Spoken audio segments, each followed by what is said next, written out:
Tallahassee, Florida, la mañana del 10 de abril de 1852. 14 hombres amanecieron muertos, algunos en sus camas, al lado de esposas dormidas, otros en caminos solitarios, sus cuerpos congelados obstruyendo el paso de carruajes. Uno fue hallado retorcido en su propio carruaje, con los caballos aún enganchados, esperando órdenes que jamás llegarían. No hubo tormenta anoche, ni peste, ni violencia. Solo 14 hombres que habían estado sanos al anochecer y muertos al amanecer. Granjeros exitosos, comerciantes respetados, profesionales, un sacerdote. Cuando el sheriff entró en la iglesia de Santa Ana esa mañana, sabría exactamente dónde habían pasado sus últimas horas esos hombres. Lo que descubriría en la parte trasera de la propiedad lo revelaría todo, pero también desenterraría un secreto que Tallahassee había mantenido oculto durante años, un horror que operaba a pocos metros de un altar, cubierto por silencios y complicidades que se extendían mucho más allá de los muros de la iglesia. Pero antes de seguir, déjanos en los comentarios desde dónde nos miras. Si te interesa esta historia, suscríbete al canal, porque lo que estás a punto de descubrir te mostrará quién los asesinó y por qué nadie los detuvo. Llamaron a la puerta del sheriff Helmer Gray a las 6 de la mañana. El dueño de la tienda estaba muerto.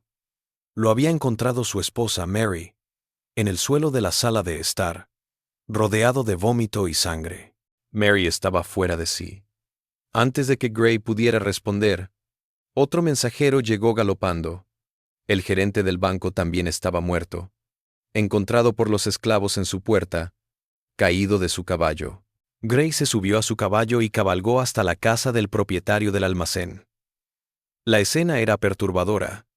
El hombre estaba tumbado boca abajo, su piel azulada, sus manos cerradas en forma de garra.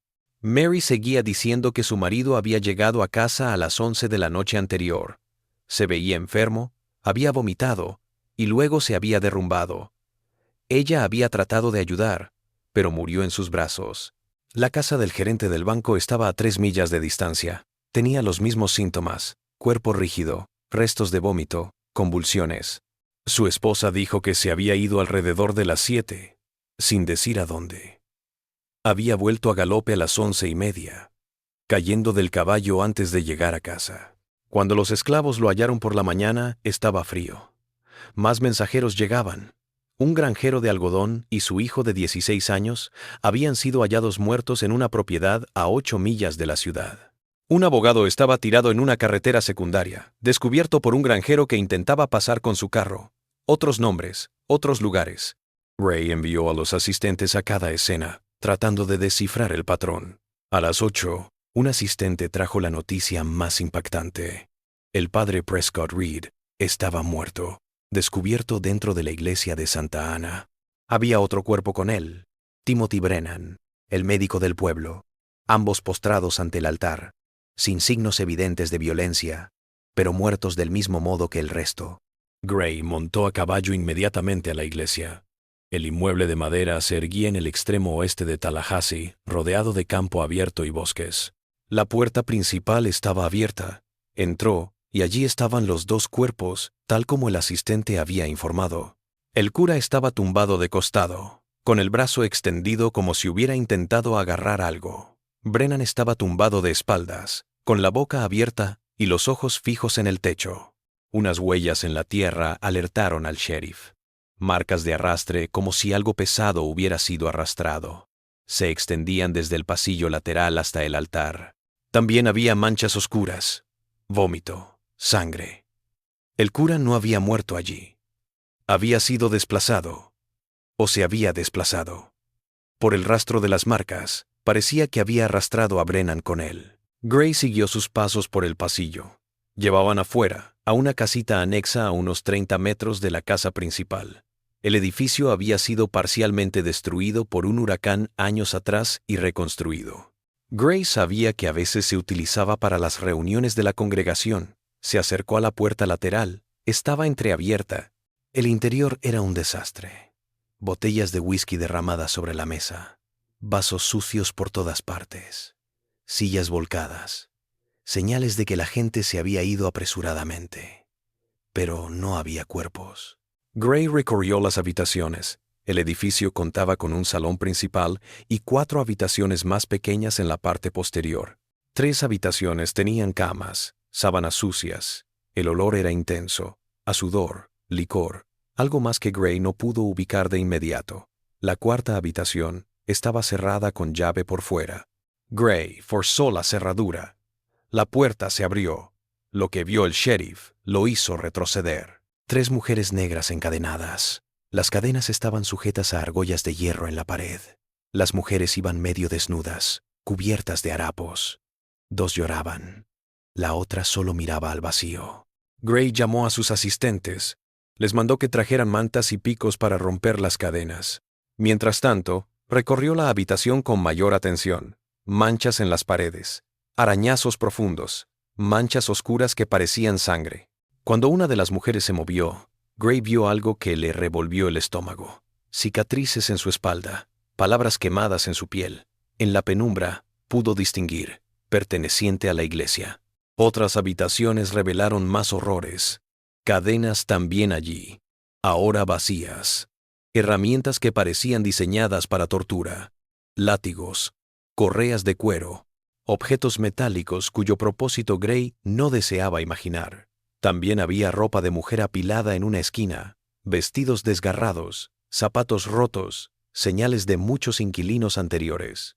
En el gran salón, Gray descubrió más cosas perturbadoras. La mesa era lo suficientemente grande como para sentar a 15 personas. Manchas de cera de velas, ceniza de cigarro bajo una silla tumbada, un frasco de vidrio. Gray lo tomó en sus brazos. Estaba vacío, pero tenía un resto blanco en el fondo. Olía vagamente a nada. La forma y el tamaño eran idénticos a los frascos en que se vendía veneno para ratas. Arsénico. Otro asistente más joven, Libby, comenzó a interrogar a las 3 mujeres. Con preguntas simples, ellas respondieron, asustadas, pero finalmente cedieron. Se llamaban Molly, Hannah y Joanna. Eran de la parroquia. Eran siervas de la iglesia. Allí laboraban. La noche anterior había sido una reunión. Los hombres habían llegado, se sirvieron bebidas, y luego todo había explotado. Levi preguntó por otras mujeres. Molly asintió. Había 2 más, Clara y Elizabeth, también esclavas del sacerdote, pero se habían ido. No estaban presentes cuando los hombres comenzaron a enfermar. Molly no sabía a dónde habían ido. Solo sabía que habían servido las bebidas esa noche y luego habían desaparecido. Gray empezó a encajar las piezas. Unos hombres reunidos aquí, bebiendo, sirviéndose de las esclavas del modo que los objetos y el lugar aconsejaban. Algo había sido añadido a las bebidas. Arsénico. Probablemente. Los hombres cayeron enfermos. Algunos murieron en el acto o intentaron escapar. El cura, al ver el desastre, intentó arrastrar a uno de ellos dentro de la iglesia, quizás para disimular dónde habían estado en realidad. Pero el cura también había bebido. Murió en el acto. Se organizaron búsquedas de inmediato. 2 grupos salieron en direcciones opuestas en busca de Clara y Elizabeth. No podían estar separadas. Solo unas horas de ventaja, con perros de caza, sería localizada en poco tiempo. Pero mientras la búsqueda se iniciaba, Gray luchaba con la imagen ante él. 14 muertos, una extraña cirugía en una propiedad de la iglesia, un sacerdote claramente en el centro de todo. Gray mandó sellar la casa. Solo los asistentes personales podían acceder, ya que esto era más que un delito. Era un escándalo en ciernes. Involucraba a hombres poderosos. Involucraba a la iglesia. Parecía que había estado operando en la clandestinidad durante años sin que nadie en el gobierno lo supiera o quisiera saberlo. La noticia se propagó por Tallahassee como fuego 14 muertos, un sacerdote involucrado, algo atroz en la iglesia. Las multitudes se agolparon en las calles. Las familias de los fallecidos exigían explicaciones. Otros solo querían mirar. El rumor se extendió como la pólvora, cada vez más exagerado. Pero la verdad, cuando finalmente saliera a la luz, sería peor que cualquier rumor. Gray volvió a la casa del sacerdote, una casita a unos metros de la iglesia principal. Empezó a rebuscar entre las cosas. Necesitaba saber quién era Prescott Reed. Lo que encontró en cofres y cajones revelaría a un hombre muy distinto al reverendo admirado por todos. Libros de contabilidad, diarios, cartas. Cada pieza revelaba otra capa de perversidad calculada. Un libro le llamó la atención, encuadernado en cuero, páginas escritas con una letra cuidada. Parecía un libro de contabilidad de la iglesia. Arreglo de techo, $45. Adquisición de bancos, $30. Arreglos de sacristía, $60. Algo no encajaba. Las fechas se repetían con una frecuencia sospechosa, siempre martes y viernes. Las sumas eran extrañas para gastos de iglesia. Gray tomó el libro. Necesitaría a alguien más inteligente para resolverlo. Otro documento era aún más perturbador. Un diario personal en el que el sacerdote había anotado reflexiones teológicas. Pero no eran sermones comunes. Eran apologías, citas bíblicas retorcidas sobre la esclavitud, sobre los hijos de Cam, sobre el designio de Dios. El cura se había montado toda una teología para justificar lo que hacía. Había convertido el horror en un mandato divino, manipulando las escrituras. Para cuando el sol se puso ese sábado, Gray tenía una imagen más clara. 14 hombres se habían reunido en una especie de reunión en una propiedad de la iglesia. Fueron envenenados. Once murieron en la fuga, esparcidos por Tallahassee y alrededores. 2 murieron en la iglesia. Había habido un sobreviviente, Richard Porter, un granjero de tabaco, que había sido visto galopando hacia el norte en la noche, y todavía vivo por la mañana. 2 esclavas fugitivas eran las principales sospechosas, pero Gray sabía que había más. Las 3 esclavas encadenadas no estaban allí por casualidad. Las herramientas, las marcas, todo el andamiaje. Esto no era un trabajo de una noche, era un sistema, uno que probablemente había estado en funcionamiento durante años. La pregunta que comenzaba a torturar a Gray era sencilla y monstruosa. ¿Cuántos hombres lo sabían? ¿Cuántos tomaron parte? ¿Por qué nadie lo había detenido antes? La respuesta empezaría a revelarse en los días venideros. Mostraría que los 14 muertos eran solo la punta del iceberg. Un iceberg que ocultaba bajo la superficie a decenas de hombres respetables, familias enteras, una red de silencios que habían permitido lo imposible en el seno de una comunidad cristiana y civilizada. Pero por ahora, en esa primera noche, Gray solo tenía cuerpos, horror y 2 mujeres desaparecidas en la oscuridad. Las investigaciones se abrieron formalmente el domingo por la mañana, 11 de abril. Gray trajo a un contador de San Agustín, alguien ajeno a la zona, para que revisara el libro de contabilidad hallado entre las pertenencias del sacerdote. Menos de una hora, y el patrón apareció. Arreglar el techo no era arreglar el techo. Era un código para noches de manos completas. Adquirir bancos significaba menos encuentros. Las reparaciones de sacristía eran señal de evento especial, con precios de evento. Las cifras hablaban por sí solas. Entre abril de 1850 y abril de 1852 se habían celebrado unas 280 reuniones. Cada varón abonaba entre $3 y $5 por noche, según los servicios, con una quincena de participantes por noche 2 veces a la semana. La operación había producido $11 en 2 años, una fortuna enorme en ese momento, suficiente para comprar 3 granjas de tamaño promedio, todo erigido sobre la imagen de las esclavas encadenadas. Molly, Hannah y Joanna fueron interrogadas de nuevo, esta vez con mayor sutileza, por medio de preguntas indirectas y observación de sus reacciones. Los asistentes montaron una línea de tiempo. La operación había empezado pequeña, solo unas noches, unos pocos hombres, pero había crecido en los últimos meses.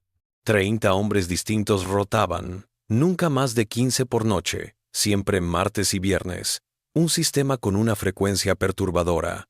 Molly, la mayor de las 3, dio más información cuando se le preguntó por otras mujeres. Había sido una esclava llamada Joan al principio. Murió en 1850, fiebre, dijeron. El silencio de Molly lo dijo todo. Clara y Elizabeth llegaron después, otras, a lo largo de 2 años. 5 esclavas habían pasado por esa casa. 3 estaban encadenadas ahora. 2 habían desaparecido. Hannah, más joven y claramente traumatizada, dio una información que hizo que Gray se detuviera. Había estado embarazada. El bebé nació en enero de 1852. Se había llamado a una partera. El bebé era un niño, sano, llorando. El cura se lo llevó. Dijo que le buscaría una buena familia. Hannah nunca volvió a ver al niño. No sabía si estaba vivo o muerto, solo que se lo habían llevado. Una búsqueda rápida localizó a la partera, una anciana llamada Margaret. Ella asintió con todo. Le habían llamado para un parto de la iglesia en enero. El bebé nació sin problemas. El padre Reed lo envolvió en mantas y dijo que tenía una familia en Jacksonville que lo adoptaría. A Margaret le había parecido raro que no la llamaran para controles, pero no había dicho nada. Era un cura. Su palabra era ley. Se revisaron los registros de bautismos de la parroquia. Ni una entrada en enero de 1852, salvo 2 niños de familias blancas conocidas. El hijo de Hannah nunca había sido bautizado, nunca había existido. Cuando le pregunté por otros partos, Margaret confesó a regañadientes que había presenciado otro en 1851.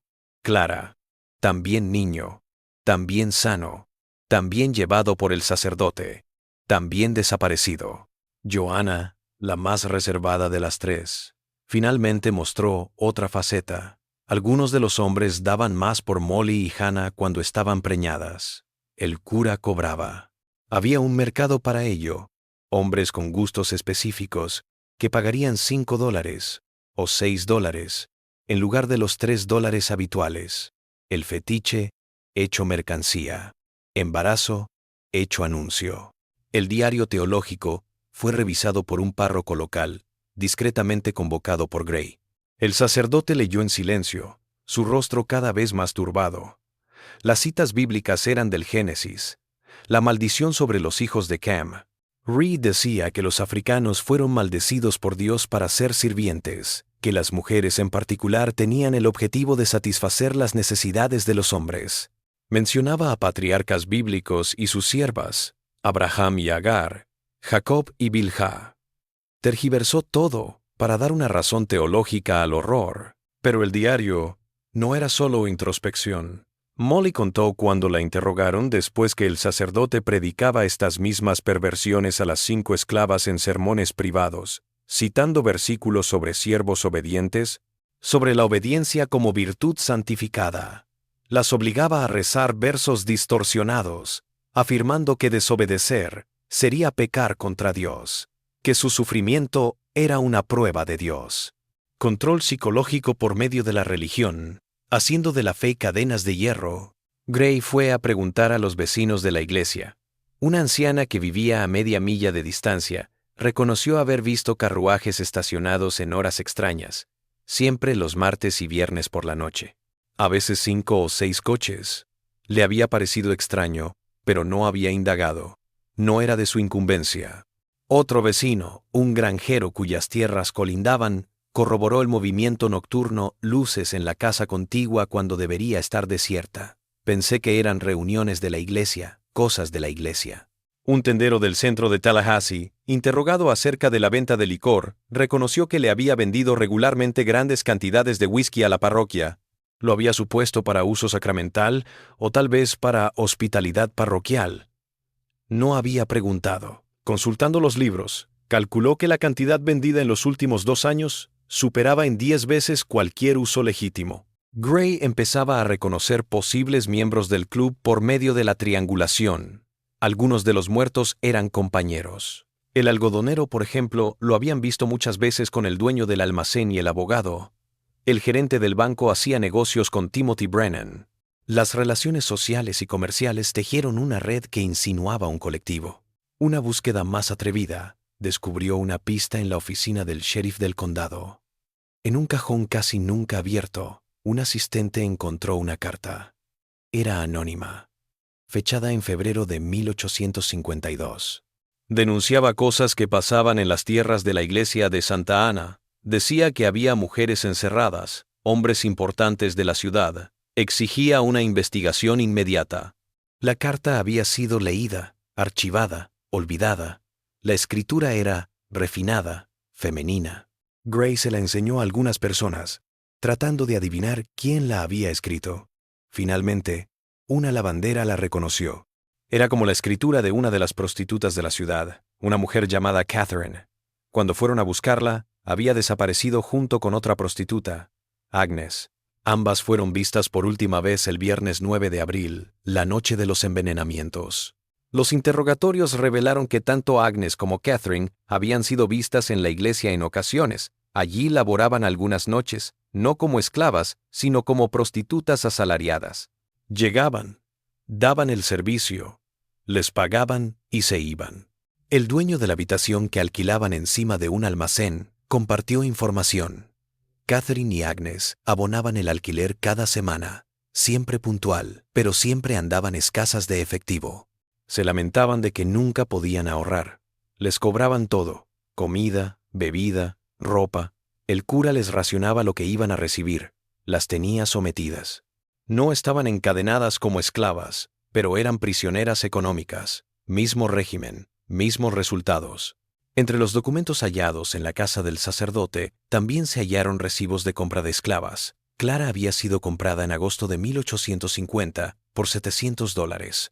Elizabeth, en octubre del mismo año, por $750. Molly, comprada en julio, igualmente por $750. Los precios eran los del mercado para jovencitas sanas. Pero había notas al margen. Al lado de Clara, buena apariencia. Al lado de Elizabeth, gran elección. Al lado de Molly, primera línea. Mercancía categorizada por características físicas.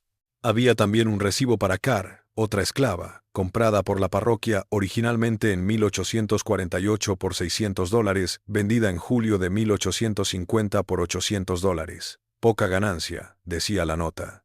Inapropiada para el uso actual. La traducción era clara. No era lo suficientemente atractiva.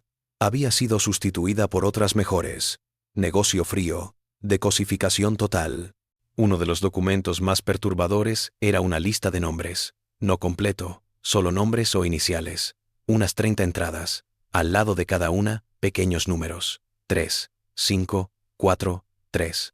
Gray tardó en comprender, pero se dio cuenta de que era un medidor de frecuencia. ¿Cuántas veces habían jugado recientemente cada uno? Control de clientes. Un programa de fidelización perverso para un mercado de cuerpos. Cuando se compararon con los nombres de los fallecidos, el patrón se mantuvo. Los 14 muertos estaban en la lista, pero había al menos 15 más, lo que significaba que 15 hombres más seguían vivos. 15 personas que se despertaron ese sábado por la mañana aliviadas de no haber estado allí la noche anterior, pero aterradas de que alguien lo supiera. Gray empezó a sondear. Recorrió granjas, charló con tenderos, vio cómo reaccionaban cuando decía iglesia. Algunos se ponían demasiado nerviosos, otros cambiaban de tema. Un granjero se sonrojó al preguntársele si conocía al cura. Otro abogado local canceló un viaje de la noche a la mañana tras enterarse de los envenenamientos. La tensión aumentó. Gray fue citando a estos individuos, uno por uno, en privado, fuera del alcance del oído del público. Amenazados con la denuncia pública, empezaron a confesar. Sí, habían participado. No sabían que aparecería. Pedían reserva. Tenían esposas, hijos, reputación, negocios. Unos dieron dinero, otros prometieron marcharse de la ciudad. Cualquier cosa por evitar el escándalo público. La imagen se completaba. El Club de Caballeros de Tallahassee, como al parecer lo llamaban algunos de sus integrantes, había estado funcionando durante 2 años con la regularidad de un establecimiento comercial. Total seguridad, amparada en la persona del sacerdote, y la incredulidad de que algo así pudiera existir. Pero alguien había violado el sistema. Clara y Elizabeth habían puesto arsénico en el whisky la noche del 9 de abril. 14 hombres murieron. El cura murió tratando de borrar las huellas. Ahora Tallahassee conocía algo que la mayoría desearía desconocer. La cuestión ya no era qué había ocurrido, sino qué hacer con los supervivientes. ¿Cómo podría toda una ciudad vivir en paz, sabiendo que tal monstruo había habitado entre ellos durante tanto tiempo, sin que nadie lo detuviera?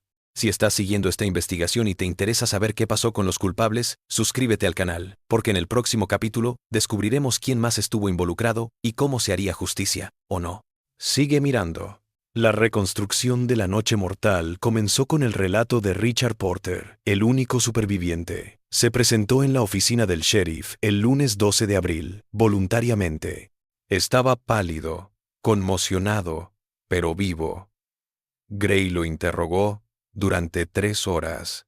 Porter dijo que llegó a la casa contigua alrededor de las 8 p.m. del viernes. Era su tercer club.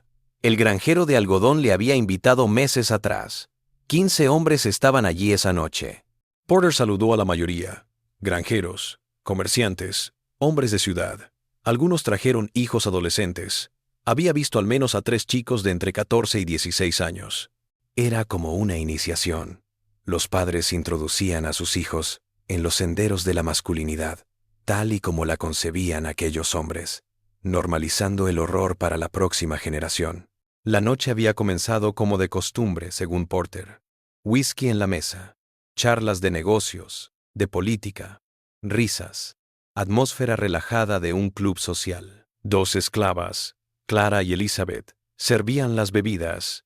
Otras 3 mujeres, las que luego serían descubiertas encadenadas, aguardaban en las habitaciones.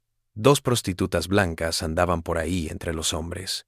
Porter se tomó solo una copa, llegó tarde y odiaba el whisky fuerte. A eso de las 9, algo se movió. El médico, Timothy Brennan, palideció, sudó, se mareó. Brennan identificó los síntomas de inmediato. Trató de vomitar. Era demasiado tarde. Se derrumbó en cuestión de minutos. El infierno se desató. Otros hombres comenzaron a presentar los mismos síntomas: vómito, temblores, palpitaciones. Algunos cayeron en el lugar. Otros trataron de llegar a las puertas. El padre Reed, que había bebido menos, trató de ayudar, pero también estaba sintiéndose mareado. Porter, al darse cuenta de que algo andaba muy mal, y con náuseas él mismo, huyó. Se subió a su caballo y partió al galope. Se detuvo a vomitar en el camino, pero sobrevivió. Porter negó haber visto a Clara o Elizabeth poner nada en las bebidas, pero ellas habían llenado todas las copas. Cuando miró hacia atrás mientras escapaba, las 2 habían desaparecido. Desaparecieron en el momento en que los hombres empezaron a morir. Imposible coincidencia. Gray interrogó a Porter sobre previas participaciones. El granjero confesó haber ido 2 veces antes. Pagó $4 la noche. Usó los servicios, pero dijo que no sabía la magnitud del horror, las cadenas, las cicatrices, el control total. Gray no le creyó del todo, pero Porter era un testigo clave. Juzgar al único superviviente sería complicado. Pero, lo que es más importante, Porter había dado una lista completa de los 15 que habían estado allí esa noche. 14 estaban muertos. Los nombres eran notables. Un granjero de algodón de 200 acres. El hombre que poseía el mayor almacén de Tallahassee. Un abogado que defendía a la mitad de los negocios de la ciudad. El gerente del banco local. Los adolescentes muertos incluían al hijo de 16 años del granjero de algodón, un hijo de 15 años de un granjero cercano, un joven de 14 años cuyo padre era un comerciante de madera. La presencia de estos muchachos añadió una capa extra de inquietud. El horror no solo estaba ocurriendo, estaba siendo retransmitido, enseñado, normalizado para la próxima generación como una especie de ceremonia de iniciación aceptable. Gray ahora tenía un problema. 15 supervivientes del club. Todos hombres decentes, todos padres de familia, todos miembros de la sociedad. Juzgarlos sería un juicio público, un testimonio completo, un escándalo que destrozaría Tallahassee. Familias enteras serían destruidas, empresas se derrumbarían, la ciudad entera lo recordaría. La creciente presión de ciudadanos influyentes reclamaba que el asunto se tratara con discreción. Antes de que Gray pudiera decidir qué hacer, otra bomba estalló. Uno de sus propios adjuntos le reveló a un periodista visitante de Jacksonville que el sheriff Helmer Gray había sido miembro del club, no a menudo, tal vez 5 o 6 veces en todo 1851, pero había estado. Ahora estaba investigando una operación en la que había participado. Conflicto de interés total. Corrupción investigando corrupción. La noticia se extendió como la pólvora. Gray lo negó, amenazó al asistente, amenazó al periodista. Pero vinieron otras afirmaciones. Uno de los supervivientes, bajo el peso del interrogatorio, confesó haber visto a Gray allí al menos 3 veces. El sheriff dijo que solo había ido a investigar rumores, que nunca había hecho nada malo. Nadie le creyó. Su reacción al ver la casa contigua había sido fingida. Su sorpresa había sido actuada. Sabía lo que había allí. Ya había estado allí. La presión pública se volvió insoportable. Los ciudadanos exigieron la dimisión de Gray. Las familias de los fallecidos querían un investigador externo. Se llamó al gobernador de Florida. Finalmente Gray dimitió el 18 de abril, 10 días después de los envenenamientos. Puso excusas, que estaba enfermo, que tenía que cuidar a la familia. Todos sabían que huía. En 2 semanas se mudó a Georgia. Nunca volvió a Florida. Nunca fue acusado. Con Gray fuera, se nombró un sheriff interino. Jefferson Johns, un hombre de un condado vecino sin vínculos con Tallahassee, abordó la investigación con ojo externo. Empezó a desenterrar las partes que Gray, consciente o inconscientemente, había enterrado. Lo primero fue la carta archivada. Johns la miró. Reconoció a la prostituta Catherine como la posible autora. Empezó a buscarla. La investigación mostró que tanto Catherine como Agnes habían salido de Tallahassee la madrugada del 10 de abril, menos de 6 horas después de los envenenamientos. Se les vio en la estación de diligencias comprando boletos para Mobile, Alabama. Apenas llevaban equipaje y parecían apresuradas. El vendedor de boletos se acordó de ellas porque Catherine estaba muy nerviosa, no paraba de voltear hacia atrás como si la estuvieran siguiendo. Se dictaron órdenes de detención para ambas, pero eran órdenes fantasma. Las mujeres estaban demasiado lejos. Johns, en su informe confidencial al gobernador, reconoció que juzgarlas sería difícil. Eran posibles testigos, víctimas de un sistema opresor. Sí, podrían haber oído hablar de los envenenamientos, pero demostrar la complicidad sería complicado. Traerlas de vuelta solo revelaría cosas que muchos preferían olvidar. Más preguntas a las 3 esclavas encadenadas revelaron más sobre Clara. Molly dijo que Clara había cambiado en los últimos meses, desde que el sacerdote se había llevado a su bebé hace casi 1 año. Hablaba menos, se quedaba mirando al vacío por horas, pero a veces, por la noche, Molly la escuchaba llorar, susurrando el nombre que le había puesto a su hijo, diciendo que tenía que hacer algo, que no podía seguir así, que este lugar tenía que terminar. Clara no era solo una esclava, era una madre a quien le habían arrebatado a su hijo, y lo habían vendido como ganado. Y ese dolor se había convertido en algo que los hombres jamás imaginaron. La búsqueda de Clara y Elizabeth continuó durante 3 semanas. No había rastro. Se pegaron carteles, se distribuyeron descripciones, se ofrecieron recompensas. Se contrataron cazadores de esclavos profesionales. Pero ambas mujeres se habían esfumado. Johns llegó a la conclusión de que probablemente estaban muertas, devoradas por bestias salvajes, ahogadas en algún río o capturadas en silencio y vendidas para trabajar en plantaciones lejanas donde nadie preguntaría. Mientras tanto, el destino de los 15 supervivientes se decidía entre bastidores. Johns quería ejecuciones, quería juicios, pero fue rechazado por todos. Los líderes comunitarios decían que destruir 15 familias no iba a traer de vuelta a los muertos. Los abogados dijeron que era un caso difícil desde el punto de vista legal. Pocos testigos, pruebas circunstanciales, la publicidad destrozaría a Tallahassee. Se hizo un trato, en silencio. Los 15 supervivientes no serían enjuiciados, pero abandonarían Tallahassee, venderían casas, se mudarían a otro estado. Nunca regresarían. Fue un destierro disfrazado de elección. Algunos fueron a Alabama, otros a Georgia, a Mississippi. Se dispersaron, llevando consigo secretos y culpa a nuevos lugares donde nadie conocía sus historias.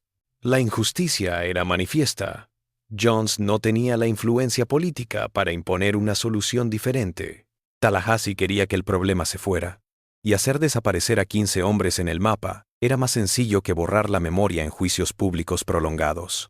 Así partieron los hombres, entre mayo y julio de 1852, uno tras otro, dejando hogares vacíos y reputaciones manchadas. Las esposas afrontaron sus propias pruebas sociales. La viuda del tendero, Mary, empezó a hablar. Confesó ante las mujeres de la iglesia que siempre había sospechado que algo andaba mal. Martes y viernes por la noche, llegando tarde, olor a licor y perfume. Se había negado a preguntar, a averiguar, porque preguntar implicaba descubrir algo que destruiría su cómoda existencia. Otra viuda, Victoria Sutton, dijo que había hallado restos de colorete en las camisas de su marido, lápiz labial en los cuellos. Ellas lo sabían. Tal vez no todo, tal vez no la totalidad, pero conocían lo suficiente como para haber preguntado. Guardaron silencio. Ese silencio ahora las sentenciaba socialmente. Algunas de las mujeres del pueblo las culparon, diciendo que si las esposas hubieran hablado, el horror podría haberse detenido. Otras la justificaron, afirmando que las mujeres no tenían poder, que desafiar a los esposos era impensable en la sociedad de entonces, que culpar a las esposas era solo una manera de desviar la culpa de los verdaderos culpables. Se produjo una división amarga entre las mujeres de Tallahassee. La madre del algodonero no pudo soportarlo. 3 semanas después de los envenenamientos, a principios de mayo, se colgó en su habitación. Una nota sobre la mesa decía simplemente que no podía seguir viviendo sin saber dónde habían muerto su marido y su hijo. No podía sostener las miradas en la calle. No podía soportar la humillación. El número de muertos en relación con esa noche era ahora 15. 14 envenenados. 1 por suicidio. La casa contigua fue incendiada el 20 de mayo por decisión del gobierno provisional de la ciudad. La estructura no podía sostenerse. Llegaron hombres con antorchas al anochecer. Las cadenas fueron quitadas primero, derretidas, forjadas en arados, como si alterar la forma del metal pudiera limpiar su antigua función. Luego, el edificio fue incendiado. Se quemó en la noche. Por la mañana no quedaba nada más que cenizas. Se cerró la iglesia de Santa Ana. La diócesis consideró que no merecía la pena reabrirla. La congregación se había ido. Nadie iba a rezar allí. El padre Reed fue enterrado en el cementerio católico de Tallahassee, una lápida sencilla, sin decir cómo había muerto. La diócesis prefirió no excomulgarlo públicamente, no para anunciar los delitos, sino para que el tiempo borrara el recuerdo. Una política de silencio institucional que defendería a la Iglesia, pero dejaría sin cicatrizar las heridas de la comunidad. El juicio de Molly. Hannah y Joanna se fijó para el 22 de mayo de 1852, 6 semanas después de los envenenamientos. Durante semanas, las 3 mujeres estuvieron recluidas en una celda sin ventanas en la cárcel de Tallahassee, alimentadas con pan y agua una vez al día, interrogadas una y otra vez, cada vez con mayor agresividad. Los investigadores querían saber sobre Clara y Elizabeth. ¿A dónde habrían ido? Si las ayudaron. Si alguien más lo planeó todo con ellas. Las 3 dieron la misma respuesta. No sabían nada del envenenamiento hasta que los hombres comenzaron a caer. Clara y Elizabeth repartieron las bebidas. Eso era cierto. Pero Molly, Hannah y Joanna estaban encadenadas en celdas separadas cuando comenzó el pandemonio. Solo se dieron cuenta de que algo iba mal cuando escucharon gritos y carreras. Cuando el silencio volvió, Clara y Elizabeth se habían ido. Las 3 cadenas permanecieron cerradas. No podían irse. No tuvieron opción. Pero la razón y la evidencia no importaban. La ley del período era implacable en su sencillez. Los esclavos que mataran a hombres blancos eran condenados a muerte. El nivel de involucramiento no importaba. Si eran cómplices voluntariosas o víctimas inocentes, daba igual. La presencia era suficiente para la culpa. Había 3 esclavas. Eso era suficiente. El fiscal sería David Morton, de 43 años, reconocido por sus posturas en casos de esclavos. Ya había prometido públicamente buscar la horca. La defensa la asumió un joven abogado recién graduado de 24 años llamado Thomas Walsh, sin historial, sin casos criminales previos. Le eligieron porque no iba a revolucionar nada, no iba a ir demasiado lejos en contra del sistema, lo justo para cumplir con la ley sin molestar demasiado. El juez sería Matthew Neal, de 58 años, un veterano de muchos casos de esclavitud. Su fama era de una severidad implacable. En 20 años, en el banco nunca había absuelto a un esclavo acusado de un crimen contra un blanco. Su teoría jurídica era simple. Los esclavos eran una propiedad. La tierra que amenazaba a los propietarios era tierra peligrosa. La cosa peligrosa debía ser destruida. La sala del tribunal estaba llena la mañana del 22 de mayo. Ciudadanos curiosos llenaban cada asiento. Había periodistas de Jacksonville, San Agustín, incluso de Savannah. Familiares de los 14 fallecidos llenaban las primeras filas. Todos querían justicia. Todos querían sangre. El aire era de linchamiento legalizado. Molly, Hannah y Joanna fueron arrastradas encadenadas. Simples vestidos blancos de la prisión, moretones en la cara y en los brazos. Ninguna de ellas comprendía por completo el proceso legal en curso. El joven abogado Walsh había tratado de explicar a través de un intérprete, pero palabras como jurado, testimonio, veredicto, no eran más que ideas abstractas para mujeres que nunca habían tenido derechos legales. Morton fue al grano. 14 muertos, envenenamiento confirmado, arsénico en la escena, 5 esclavas de la parroquia, 2 desaparecieron la noche del crimen, 3 permanecieron. Las 5 estaban allí, todas tenían bebida, todas tenían razón. Los testigos dijeron que todas conocían el plan. Así que todas eran culpables, cómplices de asesinato en masa. La muerte era la única respuesta. Walsh trató de decir que no había pruebas de que Molly, Hannah y Joanna supieran del envenenamiento. Dijo que estaban encadenadas, tan víctimas como los muertos, que su propia condición, cicatrices de hierro, cadenas, signos de maltrato probaba que no eran libres. Eran posesión, utilizadas, desechadas. Culparlas era sumarse al horror. Las palabras de Walsh eran vacilantes, su voz insegura. Ya sabía que perdía antes de comenzar. Morton destrozó cada punto. Los esclavos habían preparado comida, bebida, servido a los hombres. Tenían la oportunidad, tenían el acceso. Cuando se le preguntó por el testimonio de las 3, Morton simplemente señaló la ley. Los esclavos no podían testificar en un tribunal contra blancos o en casos que involucraran a blancos. Sus palabras no eran ley. Lo que dijeran no importaba. Ninguna de las 3 fue llamada a testificar. La ley lo prohibía. Se sentaron en silencio mientras su destino era negociado por hombres que hablaban de ellas como si no estuvieran allí, como si fueran objetos legales en lugar de participantes en su propia defensa. La deshumanización fue total y legalizada por el sistema judicial. Los testigos de la acusación desfilaron. Richard Porter narró la noche. Confirmó que 5 esclavas laboraban allí. Confirmó que todas tenían acceso a las bebidas. Presionado por Morton, reconoció que no podía jurar que solo Clara y Elizabeth habían preparado el whisky. Tal vez otras habían contribuido. Tal vez todas lo sabían.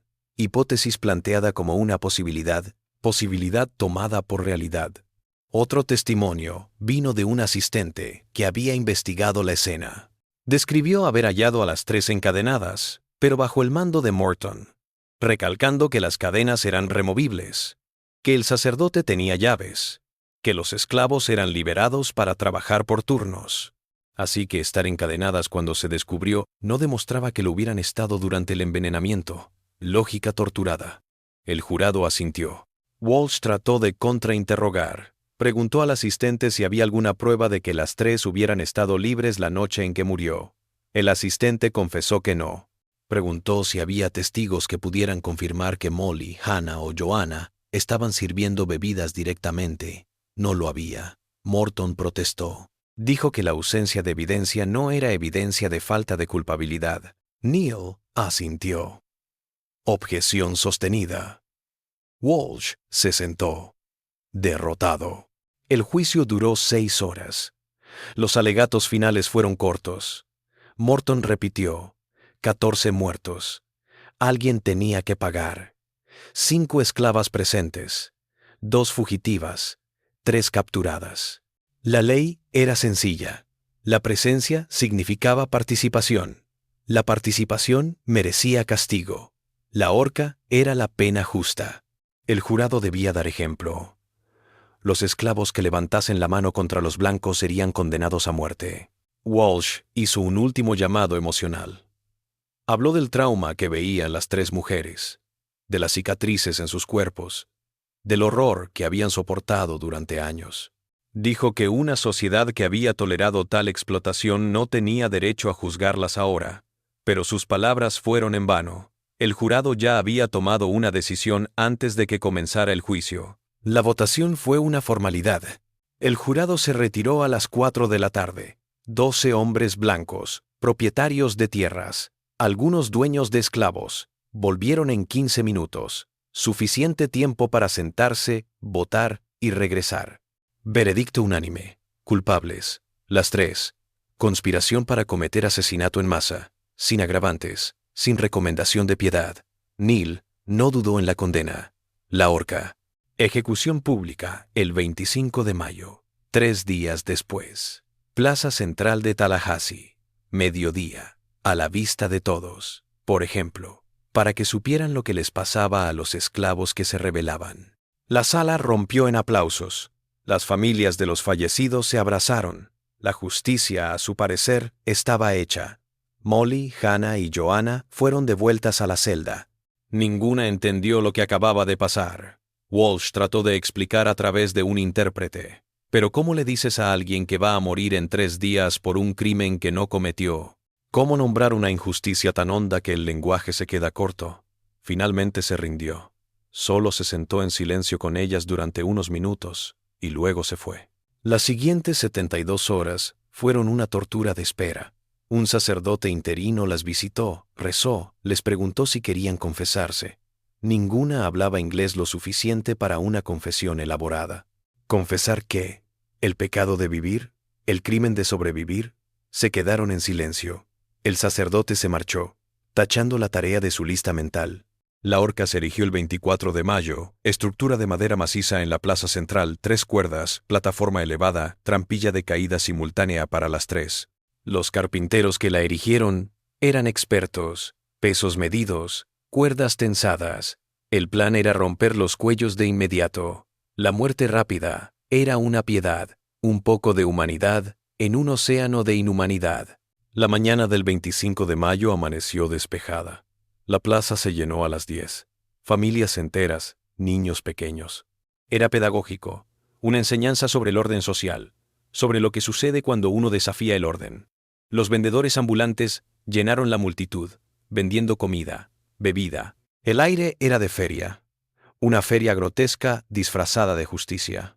Molly, Hannah y Joanna llegaron en un coche a las 11:30. Aún encadenada.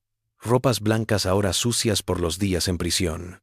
Rostros vacíos. Más allá del horror. Más allá de la esperanza. Resignación.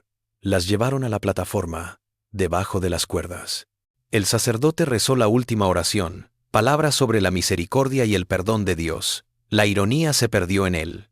El verdugo, un profesional importado de Jacksonville, inspeccionó cada cuerda, cada nudo, cada ajuste.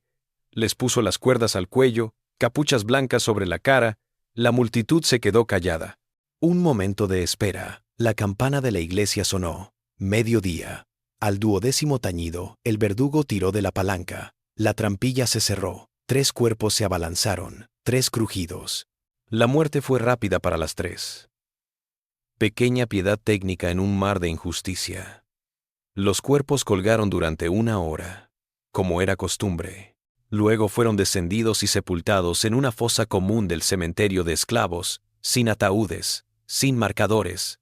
3 mujeres que habían soportado años de horror fueron tratadas como si fueran simples entradas en un registro de defunciones, como si nunca hubieran vivido, como si sus vidas no significaran nada más que el ejemplo que representaban. La multitud se dispersó. Las familias volvieron a casa. Los niños preguntaron qué había pasado. Los padres respondieron de manera que continuarían el ciclo, sobre la ley, sobre el orden, sobre por qué algunas personas debían ser puestas en su lugar, lecciones de injusticia, disfrazadas de moralidad. La nueva generación siendo adoctrinada en lo inaceptable. Y en algún lugar, más allá de la comprensión, 2 mujeres continuaban danzando, Clara y Elizabeth. Nunca sabrán que 3 inocentes murieron por algo que solo 2 hicieron. Tal vez era mejor así. Tal vez la ignorancia los mantendría vivos, ya que el conocimiento de tal injusticia podría ser demasiado para soportar. incluso para aquellos que ya llevaban tanto. Tallahassee trataba de regresar a la normalidad tras las ejecuciones, pero la normalidad era imposible. Todos conocían la verdad. Todos comprendieron que la podredumbre no se limitaba a un sacerdote perverso o a unos hombres degenerados. Estaba en el propio sistema, en la estructura que lo amparó, en los silencios que lo cubrieron, en la justicia que castigó a las víctimas y dejó escapar a los culpables. Joan, la primera esclava en fallecer en 1850, quedó sepultada en el pequeño cementerio ubicado tras la iglesia. Cuando el edificio fue derribado en 1855, nadie movió los restos. La tierra fue desolada. La naturaleza se apoderó del lugar. Los árboles crecieron. Joan se quedó allí, primera víctima de un sistema que devoraría a 8 mujeres más antes de derrumbarse. Los 2 bebés, tanto de Clara como de Hannah, seguían siendo un enigma. Las parteras certificaron los partos. El cura se los había llevado. Pero la investigación nunca encontró a dónde fueron. Seguramente fueron vendidos, tal vez a familias muy lejanas, tal vez para trabajar en plantaciones desde muy pequeño. El destino de los niños esclavos casi nunca se registraba. Se perdieron en un inmenso mar de comercio humano. 2 vidas más perdidas sin nombre. Ni Clara ni Elizabeth fueron encontradas. La búsqueda se cerró formalmente en agosto de 1852. Los rumores se extendieron durante años. Alguien las había visto en Mobile, en Nueva Orleans, en Cincinnati. Pero nada se concretó. ¿Murieron en el bosque? ¿Llegaron a Estados Libres? La verdad murió con ellas. En un relato todo él documentado y controlado. Se convirtieron en algo que el sistema no pudo absorber. El único sobreviviente de la noche fatal, Richard Porter, se mudó a Alabama en julio de 1852. Adquirió una pequeña granja. Nunca más volvió a beber. Le tomó miedo a la bebida de por vida. Falleció en 1871, a los 53 años. Su testamento dejó todo a una sociedad antiesclavista. Un intento tardío de expiación que no logró nada, pero al menos reconoció que algo necesitaba ser expiado. Los 15 supervivientes del club se separaron, tal y como habían planeado. Algunos prosperaron en nuevos lugares, hicieron fortunas, se convirtieron en figuras respetadas en comunidades que desconocían sus historias. Otros se marchitaron.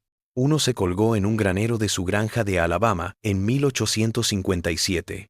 No dejó nota, pero su familia descubrió recortes de periódicos sobre los envenenamientos ocultos en su escritorio. La culpa lo había devorado, hasta no dejar nada.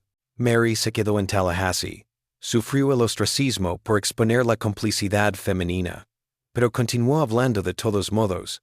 Se sumó a círculos abolicionistas clandestinos, participó en acciones encubiertas.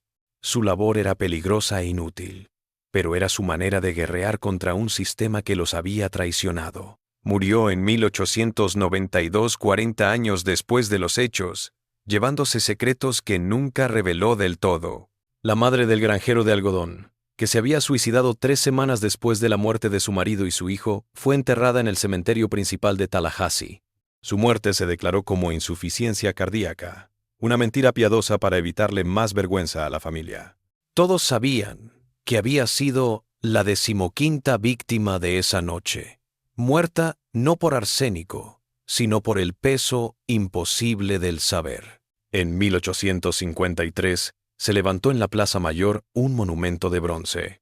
Recitaba los nombres de los 14 muertos en una atroz tragedia sin decir dónde murieron, sin decir lo que hacían, conservando honras incluso en la muerte. El monumento permaneció durante décadas, hasta que fue retirado durante la renovación urbana de 1920. Pero durante 70 años, los victimarios fueron honrados, y las verdaderas víctimas ni siquiera tenían tumbas señalizadas.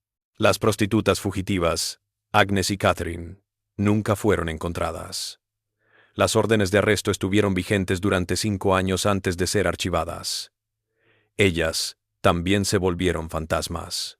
Catherine había tratado de hacer la diferencia. Había escrito la carta de advertencia, pero fue ignorada. Ahora era una fugitiva.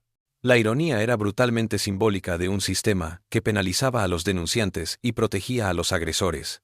La diócesis nunca reconoció públicamente la magnitud de los delitos del padre Reed. Los papeles fueron sellados. La investigación interna nunca se hizo pública. La estrategia fue el silencio. Esperar a que el tiempo diluyera la memoria. Defender la institución por encima de la verdad. Otros sacerdotes fueron trasladados en silencio de parroquias de Florida. Hombres que tal vez conocían, tal vez sospechaban, tal vez hicieron la vista gorda. Todos despedidos en silencio, sin explicaciones. La tierra donde había estado la iglesia permaneció vacía durante generaciones. La superstición lugareña rehuía el paraje. Los chiquillos no jugaban, nadie edificaba.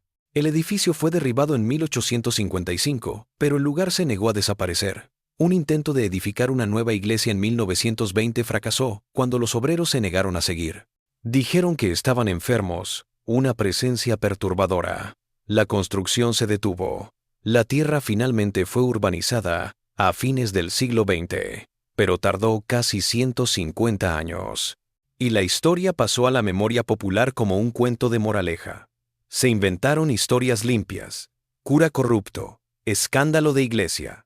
Los detalles se dejaron fuera, pero el mensaje quedó. Una advertencia sobre lo que ocurre cuando el poder no se controla, cuando se elige el silencio ante la verdad, cuando todo un pueblo se hace cómplice por omisión.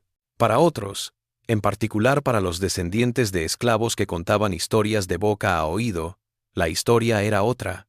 No era un cura malo, eran dos mujeres que se negaron a ser víctimas, que utilizaron la única herramienta a su alcance para liberarse, que huyeron. Esta historia se narró con horror y admiración, el reconocimiento de que la justicia, cuando el sistema la niega, a veces llega por caminos terribles. Los papeles se apilaron en archivos, en cajas polvorientas, libros de contabilidad, diario teológico, registros de compras, cartas, declaraciones. Todo archivado, no por enseñar, sino porque la burocracia archiva. Cuando décadas después, los científicos se toparon con estos archivos, se horrorizaron, porque el horror no se atenuó con el tiempo, solo se hizo más nítido en la distancia. Tallahassee se expandió, la gente se multiplicó, la economía creció. La guerra civil llegó 9 años después, con sus propios horrores. En la magnitud de ese conflicto, los sucesos de 1852 parecían incidentes menores, locales. Con el tiempo, la mayoría lo olvidó. La historia fue limpiada, simplificada, reducida a una nota al pie de página oscura que pocos notaron. Pero algunos recordaron, las mujeres, sobre todo, porque ellas eran las que habían sangrado, las que habían sido explotadas, las que habían muerto. Sus herederos transmitieron estas historias a través de los años, no en documentos, sino en cuentos nocturnos, en advertencias susurradas, en enseñanzas sobre el coste del silencio y el mérito de la resistencia, sin importar cuán monstruosa fuera su forma.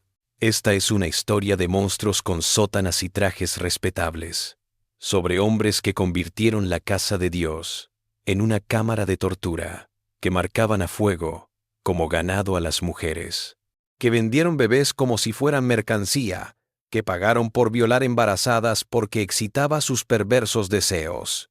El padre Prescott Reed no era un hombre de Dios, era un depredador que usó la religión como cobertura para el horror. Los del club no eran caballeros, eran monstruos disfrazados de sociales. Clara y Elizabeth no cometieron un asesinato, cometieron una liberación. Clara era una madre a quien le habían arrebatado a su bebé y lo habían vendido como a un animal. También Elizabeth conocía ese dolor. Había visto sangre, había oído gemidos sofocados, había visto horrores que ninguna palabra podía expresar. No planearon venganza elaborada, planearon escape. El arsénico en el whisky no era para matar a 14 hombres, era para causar suficiente distracción para escapar mientras los monstruos morían. Ni siquiera sospecharon que 3 de sus compañeras serían sacrificadas después. Solo sabían que era su única oportunidad de libertad. ¿Su acto salvaje? Sí. ¿Fue justificado? Cuando el sistema solo trae horror sin fin, cuando la iglesia ampara a los torturadores, cuando la ley te considera una posesión, cuando tu hijo es arrancado de ti y vendido, Cuando nadie vendrá a rescatarte. Cuando cada noche trae nuevos hombres, nuevos horrores. ¿Qué más puede hacer que salvarse a sí misma? Ni Clara ni Elizabeth eran asesinas. Eran supervivientes que eligieron vivir. Y esa decisión se cobró la vida de 14 hombres que eligieron torturar. Si hay justicia en ese equilibrio, no es la justicia que colgó a 3 inocentes en la plaza pública. La injusticia no fueron los 14 muertos. Fue Joan, muerta de tanto trabajar. Eran los bebés robados y vendidos. Fueron las marcas de hierro en la carne de la iglesia. Fue cada noche de horror que 5 mujeres soportaron mientras una ciudad entera fingía no darse cuenta. Fue cada esposa que conoció y que se quedó callada. Fue cada autoridad que hizo caso omiso de la advertencia. Fue todo el club que se fue libre. Fue cada sermón que el cura predicó a las esclavas, encadenando a Dios para mantenerlas obedientes.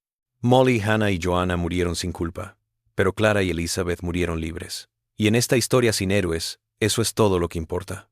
¿Qué opinas? ¿Eran asesinas o libertadoras Clara y Elizabeth?